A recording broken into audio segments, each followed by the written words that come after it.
जय माता दी दोस्तों, आप सभी का मेरे इस यूट्यूब चैनल में हार्दिक स्वागत है। दोस्तों, चैत्र नवरात्र बस आने ही वाले हैं और आप सभी ने तैयारियां शुरू कर दी होंगी। चैत्र नवरात्र को वसंतिक नवरात्र भी कहा जाता है और चैत्र नवरात्र के पहले दिन ही हिंदू नव वर्ष की भी शुरुआत होती है, जिस दिन गुड़ी पड़वा मनाया जाता है। इस दिन माँ दुर्गा की उपासना करने से भक्त की सभी मनोकामनाएं पूर्ण होती हैं।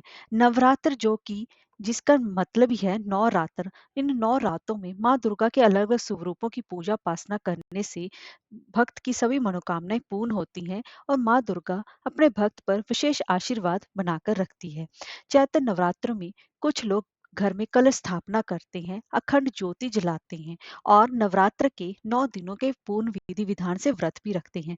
लेकिन कुछ लोगों को जो समय के अभाव के कारण इतना समय नहीं दे पाते, तो उनको ये हो जाता है क्या माता उनसे प्रसन्न नहीं होगी। ऐसा बिल्कुल भी नहीं है। तो दोस्तों, आज की इस वीडियो में मैं आपको चैत्र नवरात्र की सरल पूजा विधि के बारे में बताने जा रही हूँ। तो चलिए ये वीडियो शुरू करते हैं। दोस्तों, अगर आपको हमारी ये वीडियो अच्छी लगी हो तो लाइक शेयर और सब्सक्राइब करना ना भूलें और कमेंट बॉक्स में जय माता दी अवश्य लिखें। तो चलिए वीडियो शुरू करते हैं। दोस्तों, वैसे तो बहुत से भक्तजन अपने नवरात्र में अखंड ज्योति भी जलाते हैं, कलश स्थापना भी करते हैं और नवरात्रि के व्रत भी रखते हैं। लेकिन अगर आप वर्किंग हैं, आपके पास इतना समय नहीं है, आप गृहस्थ जीवन में, आपके बच्चे छोटे हैं या काम का प्रेशर आप पर इतना है कि आप इतना समय नहीं दे पाते, तो सरल तरीके से कैसे आप पूजा उपासना कर सकते हैं, उसके बारे में आज मैं आपको बताने जा रही हूँ। तो इसके लिए आपको चैत्र नवरात्रि के प्रथम दिन सुबह आपको ब्रह्म मुहूर्त में जल्दी उठना चाहिए। फिर स्नान आदि करके आपको साफ सुथरे वस्त्र धारण करने चाहिए और उसके बाद दोस्तों, आपको अपने घर के पूजा स्थान में आ जाना चाहिए या फिर कहीं भी जहां पर आप माता की पूजा उपासना करना चाहते हैं। तो उसके बाद आपको एक लकड़ी का पाटा लेना चाहिए और उस पर साफ रंग के कपड़ा, लाल या पीले रंग का वस्त्र आपको वहां पर बिछाना चाहिए। अब उसके बाद आपको सभी विशेष पूजन सामग्रियों के लिए ज्यादा सामग्रियों की भी जरूरत नहीं है और इसके लिए आप जो सिंपल तरीके से आप पूजा उपासना करना चाहें, सिंपल तरीके से कलश स्थापना करना चाहें, उसके बारे में मैं आपको बता रही हूँ। तो सबसे पहले प्रथम पूज्य श्री गणेश जी की पूजा उपासना की जाती है। तो गणेश जी को स्थापित करने से पहले सबसे पहले आप वहां पर थोड़े से फूल या फिर अक्षत बिछा दें और उसके बाद गणेश जी को आप वहां पर स्थापित करें और उसके बाद गणेश जी को आप चंदन का टीका लगाएं, उनका पंचामृत से अभिषेक करें और उसके बाद उनको जनेऊ अवश्य ही धारण करवाएं और उसके बाद सारी गड़बड़ कर गई।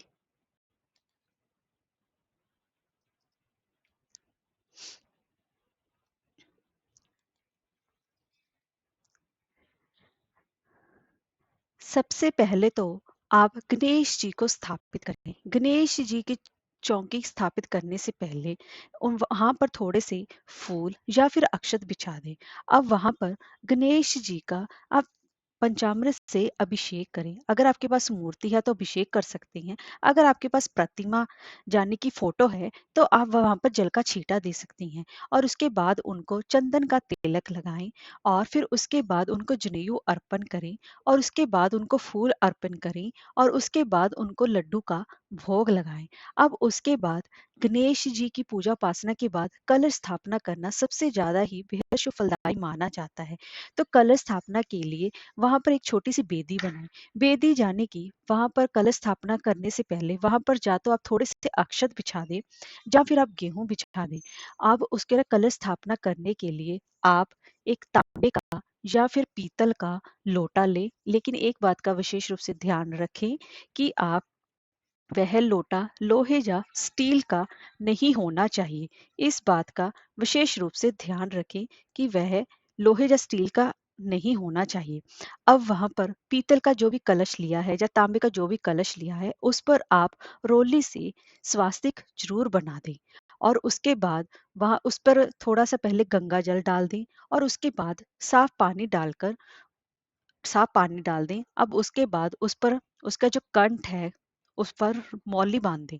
अब उसमें आपको डालने के लिए एक सुपारी, लौंग, इलायची, हल्दी, 1 रुपए का सिक्का उसमें अवश्य ही डाल दें और उसके बाद थोड़ी सी दूर्वा भी डाल दें और उसके बाद फिर उस पर थोड़े से आप चावल भी डाल दें और उसके बाद फिर आप उस पर 5 पल्लव 5 पल्लव रखें, या तो आम के पत्ते रख लें या फिर आप अशोक के पत्ते रख लें। अशोक के पत्ते रखने के बाद उस पर आप एक हरा जटा वाला नारियल लें, लेकिन एक बात का विशेष रूप से ध्यान रखें। पहले तो उस नारियल पर आप एक लाल चुनरी लपेट लें और उसको कलावे से अच्छी तरीके से बांध दें। और उसके बाद उस पर फिर आप उसका जो मुख है वो अपनी तरफ रख दें, क्योंकि कुछ लोग उसको कलश को ऊपर की साइड, मतलब नारियल को खड़ा कर देते हैं, जो कि गलत है। हमें कलश को ऊपरली नारियल की साइड खड़े नहीं रखना है, आपको उसको अपनी मुख की तरफ ही रखना है। तो ऐसे वहां पर जहां पर आपने बेदी लगाई है, तो वहां पर आप कलश स्थापना कर दें। और उसके बाद अगर आप जौ बोना चाहते हैं तो बो सकते हैं, अगर आपके जौ नहीं बोना चाहते, आपके यहाँ नहीं बोए जाते, तो आप इसको स्किप भी कर सकते हैं। अब उसके बाद आपको नव दुर्गा यानी कि माँ दुर्गा की प्रतिमा को स्थापित करें। या तो अगर आपके पास फोटो है तो आप फोटो भी ले सकते हैं, या फिर आपके पास माँ दुर्गा की अ, मतलब मूर्ति है तो उसको भी ले सकते हैं। सबसे पहले तो माँ दुर्गा की उस तस्वीर को उस पाटे पर स्थापित करें और फिर जल का छींटा दें। जल का छींटा देने के बाद आप उनका पंचामृत से भी अभिषेक कर सकते हैं, और उसके बाद माता को लाल रंग की चुनरी चढ़ाएं। और उसके बाद माँ के सामने एक आपको दिया जलाना है, या तो आप देसी घी का दिया जला सकते हैं या फिर तिल के तेल का दिया जला सकते हैं। अगर आप अखंड ज्योति जलाना चाहते हैं तो खंड ज्योति जला सकते हैं, लेकिन अखंड ज्योति जलाने से पहले इस बात का विशेष रूप से ध्यान रखें। अगर आप खंड ज्योति घर में जला रहे हैं तो आप घर को खाली छोड़कर नहीं जा सकते, आपको हर वक्त उनकी सेवा उपासना में रहना होगा। इस बात का विशेष रूप से ध्यान रखें। अगर आप नहीं कर सकते तो आप सिंपल सुबह और शाम दिया अवश्य ही जलाएं। तो इतना भी करके माँ की दुर्गा विशेष रूप से प्रसन्न हो सकती हैं। माँ को चुन्नी चढ़ाने के बाद माता को श्रृंगार का सामान अवश्य ही चढ़ाएं, क्योंकि माता श्रृंगार के सामान से अत्यंत ही प्रसन्न होती हैं।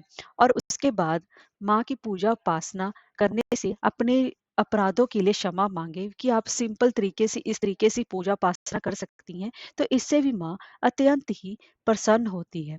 आप सुबह शाम माता के सामने देसी घी का दिया जोत अवश्य जलाएं, और हर रोज सुबह ही पूजा उपासना माँ के सामने फूल चढ़ाकर, अगर आपको गुलाब के फूल मिल जाते हैं तो अति उत्तम है, नहीं तो जो भी फूल आपके पास अवेलेबल हो उनसे भी माँ की पूजा उपासना आप विशेष रूप से अवश्य करें।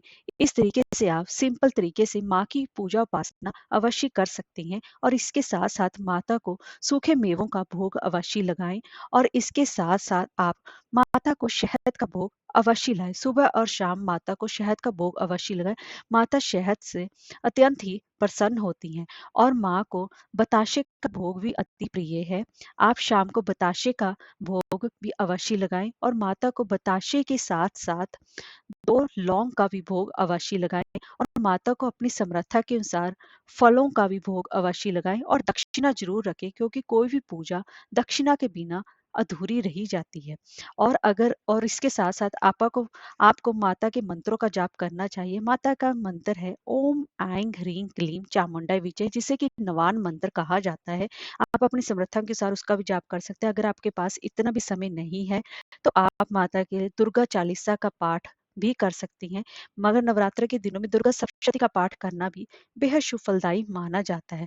आगे की वीडियोस में मैं आपको बताऊंगी कि दुर्गा सप्तशती का पाठ कैसे करना चाहिए, और नवरात्र में रामचरितमानस का पाठ कैसे करना चाहिए। ये सभी वीडियोस अब आपको लगातार मिलती रहेंगी। जय माता दी।